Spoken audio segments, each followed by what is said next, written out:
Donc on reprend la session restauration, enfin restaurer les habitats, restauration.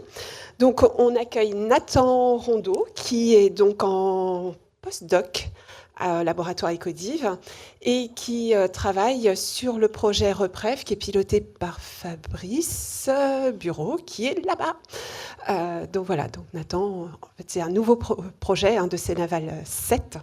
Et donc le projet a commencé il y a quelques mois. Donc Nathan va nous présenter les objectifs et la méthode. Bonjour à tous et merci Estelle et Manuel.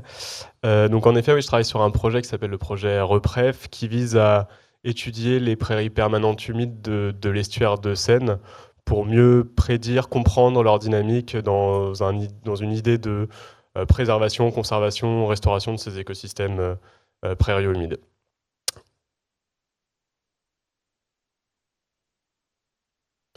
Donc ça se place dans c'est un état initial du projet parce que ça fait quelques mois qu'on a commencé à travailler dessus et il est financé jusqu'en août 2027. Donc là, on est dans un état initial. Donc je vais vous présenter un petit peu des éléments de contextualisation, les objectifs du projet et le cadrage méthodologique je ne vais pas vous présenter de résultats encore aujourd'hui. Il faudra revenir dans quelques mois si vous voulez en savoir plus. Donc l'idée, c'est que ce projet, il se place dans un contexte scientifique global qui est celui des effets des facteurs du changement global, que sont donc anthropisation, intensification des pratiques de gestion, changement climatique, et leurs effets sur les écosystèmes qui tendent à avoir des effets sur la structuration et le fonctionnement des écosystèmes. Et donc l'idée, c'est d'avoir plus de recul sur l'effet des facteurs de changement global sur les dynamiques structurelles, donc notamment de biodiversité, et sur le fonctionnement pour avoir un recul plus précieux sur les services, les effets que ça peut avoir sur les services écosystémiques en jeu notamment. Et donc le projet REPREV, il s'intéresse à un type d'écosystème particulier qui sont les écosystèmes prairiaux humides de l'estuaire de Seine. Et l'idée de ce projet, c'est avant tout de caractériser des patrons, des patterns communs à l'échelle de l'estuaire de la Seine relatifs à la structuration, donc surtout la biodiversité végétale, et au fonctionnement. On va surtout s'intéresser au cycle biogéochimique et notamment à la dynamique des matières organiques des sols. Et l'idée, c'est de savoir si, en fonction des pratiques de gestion et des contextes pédoclimatiques, des gradients de salinité, des gradients d'inondabilité, on a des patrons communs relatifs donc à la structuration et au fonctionnement des écosystèmes prairieaux-humides. Et donc comment on va travailler autour de ça? Donc il y a deux grands axes de travail qui ont été définis dans ce projet. Donc il y a un premier axe qui va nous prendre pas mal de temps, qui est celui de la constitution d'un référentiel local à l'échelle des prairies permanentes humides de l'estuaire de Seine, c'est-à-dire un recensement et un échantillonnage de données de végétation, de sol sur ces écosystèmes prairieaux-humides. Donc ça va permettre de nous donner un référentiel, une typologie locale. Donc c'était clairement un manquement jusqu'à aujourd'hui. Et le deuxième axe de travail, ça va être un cas concret d'études de pratiques de restauration, de remise en herbe. Donc je vais y venir un petit peu plus tard. Donc on a deux sites d'études. Donc on aura un premier site d'études qui est de la remise en herbe après recréation de sol. Donc il y a eu de l'exploitation d'alluvions à des endroits, donc de l'excavation. Donc on recrée des sols par rapport à des sols qu'on peut retrouver dans l'estuaire et on remet en herbe et on étudie donc la dynamique de végétation et la dynamique de fonctionnement de ces écosystèmes restaurés. Et le deuxième cas concret de restauration, c'est à l'échelle du marais de Cressenval. Donc là, c'est de la remise en herbe, donc ce qu'on peut appeler le changement d'utilisation des terres après grande culture et notamment après culture de maïs. Et donc pour détailler un petit peu plus l'axe 1 qui est la constitution du référentiel local des prairies permanentes humides, l'idée, ça a été de recenser dans un premier temps les parcelles qui entrent en jeu pour mettre en place une stratégie d'échantillonnage sur une partie de ces parcelles représentatives du territoire. Et donc les deux grandes entrées qu'on a eues là-dessus, ça a été de s'intéresser aux grands types de sols qu'on peut retrouver à l'échelle de l'estuaire de Seine. Donc on a des sols organo-minéraux à engorgement permanent ou temporaire et des sols tourbeux qui peuvent être de la tourbe recouverte ou non. Et l'autre grand type d'entrée, c'est avoir des pratiques de gestion représentatives de ce que l'on peut avoir à l'échelle de l'estuaire de Seine, en fonction du pâturage et de l'intensité de pâturage en termes de chargement, de la fauche et de la fertilisation organo-minérale. Et donc à partir de ça, donc on a déjà commencé un petit peu à travailler là-dessus. Donc on a mobilisé, c'est un projet qui est multi-acteurs, donc pas mal d'acteurs qui nous ont permis de recenser dans un premier temps quasiment 150 parcelles à l'échelle de l'estuaire de Seine, donc qui s'étend du Havre à Pose, quoi, globalement. Et donc on a pu recenser pas mal de parcelles et on a fait l'idée c'est d'arriver à partir de l'ensemble de ces sites à des parcelles représentatives que l'on pourra échantillonner. Donc on a défini à peu près une cinquantaine de parcelles. Donc on a fait des prévisites de sites et des présélections à partir des données déjà disponibles qui nous a permis d'arriver à un consensus sur 53 parcelles représentatives de l'estuaire de Seine. Et l'idée à partir de ça maintenant, ça va être donc de mener des campagnes terrain pour faire de l'acquisition de données. Donc nous, on va surtout se concentrer sur l'acquisition de données de sol pour avoir plus de recul sur les dynamiques des matières organiques des sols et notamment s'intéresser à des variables de carbone organique des sols, stockage, potentiel de stockage, minéralisation potentielle. On va aussi s'intéresser à des fonctionnements relatifs à la dénitrification et à l'azote. Et en parallèle, donc on travaille également avec d'autres acteurs, notamment le CBN, qui va nous permettre d'avoir accès à des données de végétation, cartos de végétation, phytosociaux, pour croiser des données de sol, des données de biodiversité, des données de pratiques de gestion, des données climatiques, des données édaphiques, pédologiques, pour avoir un jeu de données global qui va nous permettre de répondre à cette question, si oui ou non on a des patrons communs relatifs à la structuration et au fonctionnement de ces écosystèmes prario-humides à l'échelle de l'estuaire de Seine. Donc voilà pour l'axe 1. Pour l'axe 2, l'idée générale, du coup, c'est des cas concrets. Donc une fois qu'on aura notre référentiel, c'est de s'intéresser à des cas concrets de restauration et voir comment ils se placent à l'échelle de notre référentiel. Donc le premier cas concret de restauration, donc j'en ai parlé rapidement tout à l'heure, donc c'est à Yville-sur-Seine, donc c'est un site des carrières et ballastières de Normandie, CBN également, pour lequel il y a eu des parcelles en prairie qui ont été excavées pour l'exploitation d'alluvions. Il y a une recréation de sol suite à ça, selon différents protocoles, donc remise avec de la tourbe recouverte ou non. C'est remis en herbe derrière et on étudie, là, on a des jeux de données qui datent pour des recréations de sol à partir de 2008, donc quasiment une 15-20 ans, et des remises en herbe un petit peu plus récentes avec des protocoles de recréation de sol différents. Et on va étudier, du coup, la biodiversité végétale, les grands paramètres également, grandes variables de sol, notamment relatifs aux matières organiques, et on va les replacer dans le référentiel qu'on aura étudié précédemment pour voir comment ces prairies restaurées se situent dans notre référentiel, est-ce qu'elles s'écartent de cela ou pas.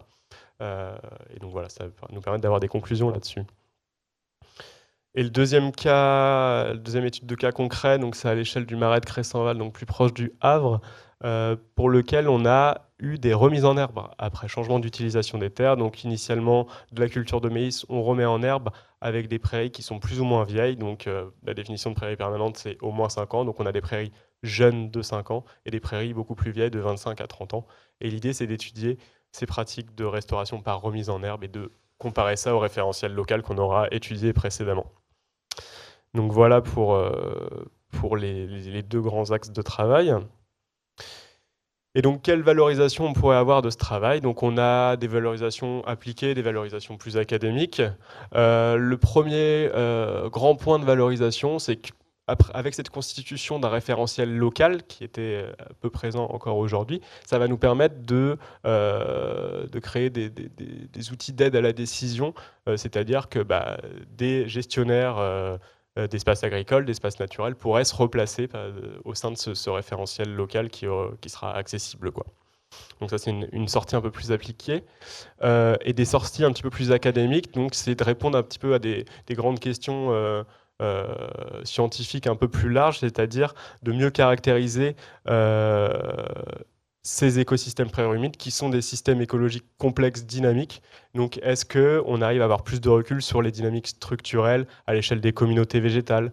La réponse, ça peut être d'un point de vue taxonomique, d'un point de vue fonctionnel, qui nous permet d'avoir un regard un peu plus précis sur certaines grandes fonctions de ces écosystèmes, notamment les dynamiques des matières organiques. Et une dernière sortie qui pourrait être intéressant à développer, donc en piste à la suite de ce projet, donc qui s'arrêterait fin 2027 en gros, c'est de se demander est-ce qu'il n'y aurait pas un petit peu d'intérêt à faire du suivi long terme? C'est clairement des gros manquements à ce jour en France, même en Europe, sur avoir des suivis long terme sur des jeux de données comme ça. Ça aurait clairement des grands intérêts de développer ce genre de choses.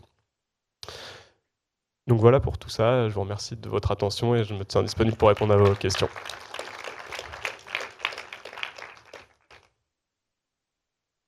Merci Nathan. Je vois il y a tout de suite ton question. Bon, merci d'avoir précisé que votre carrière d'IVIL, c'était nos anciennes ballastières. Pour avoir participé à l'expérimentation d'IVIL, je vous renvoie quand même au séminaire de présentation de la fin des travaux. Alors, bien sûr, je n'ignore pas qu'à la suite, en particulier, de la présence de la JUCI, il a fallu se séparer des 3 milieux qui avaient été préservés, puisque l'un des buts, c'était pas seulement d'avoir de la zone humide, mais c'était aussi d'avoir une zone en eau, une zone humide, et puis une partie atterrée, disons. Et donc, j'espère que vous utiliserez les travaux qui avaient été faits de suivi, de reconstitution. Bon, c'était partiel, bien évidemment. C'était des petites surfaces, puisque ça ne concernait qu'au mieux, dans l'esprit de ce suivi, un tiers des surfaces. Mais il y avait déjà eu cela, de faire une expérimentation, soit avec une volonté d'obtenir quelque chose, ou bien de laisser la nature faire, etc. Bon. Et donc, en fait, vous ne partez pas de rien. Enfin, il me semble, à moins que tout cela... Parce que quand vous évoquez les suivis, je ne peux qu'aller dans votre sens, ce sont des suivis à long terme qu'il nous faut. Mais le problème, c'est que l'État, lorsqu'on obtient un suivi, c'est au mieux un suivi d'une dizaine d'années, parfois ça va jusqu'à 13, 14, 15, mais rarement plus. Et donc, on retombe, et à partir de ce moment-là, on va repartir, et nous, Association de protection de nature et environnement, eh bien, on va être court-circuité, on sera plus dans le coup, on pourra plus suivre. Et donc ça, c'est dommage. C'est dommage pour nous, mais c'est dommage pour vous tous. Et manifestement, enfin, votre propos me laisse penser que peut-être, bon, regardez les archives, demandez à un repas, ils ont tout ce qu'il faut et ils vous donneront même un petit disque, enfin un petit CD de ce que nous avions fait à l'époque.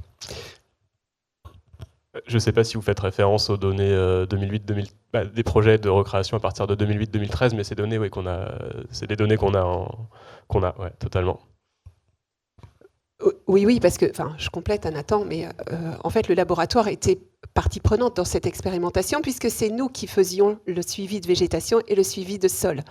Donc, effectivement, on a toutes les données, et il n'est évidemment pas question de repartir de zéro, mais de se servir justement de ces expérimentations-là pour avoir un retour d'expérience. Et comme vous le disiez, peut-être on va les revisiter 15 ans après.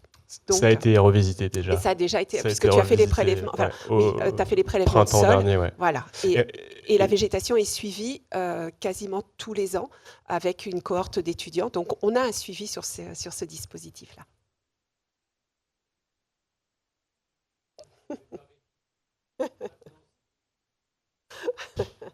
Et pour rebondir un petit peu là-dessus, l'intérêt de ça, c'est d'avoir une capacité de savoir si on a des sols qui ont plutôt déstocké ou stocké du carbone. Donc ça, c'est les approches diachroniques qui nous permettent ça.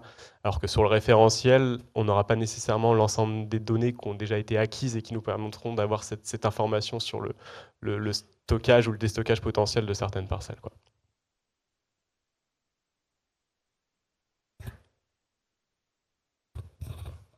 D'autres questions? Non.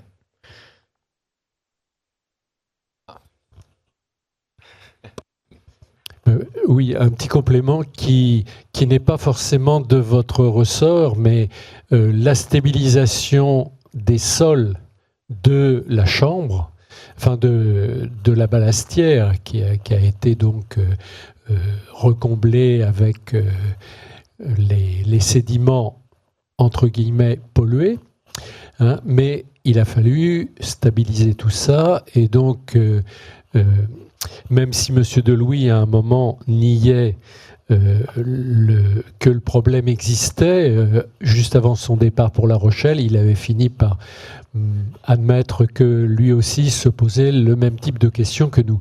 Et donc, ça a été suffisant. Il y a eu du sable, de la tourbe, etc. Bon, mais qu'en est-il aujourd'hui avec le recul ? Comment ça vieillit ? Comment ça...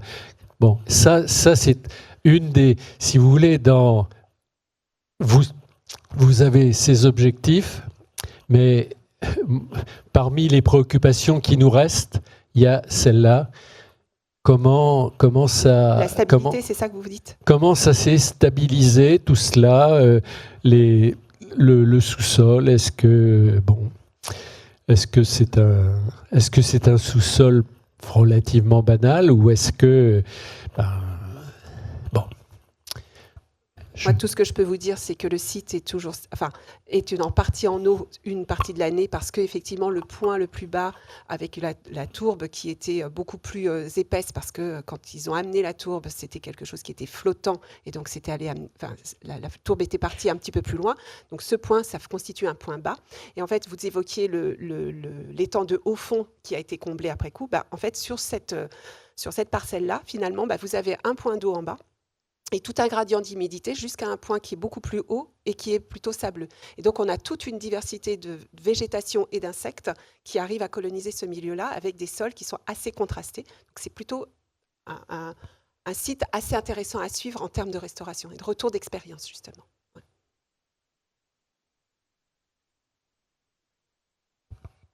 C'est bon. Merci Nathan encore.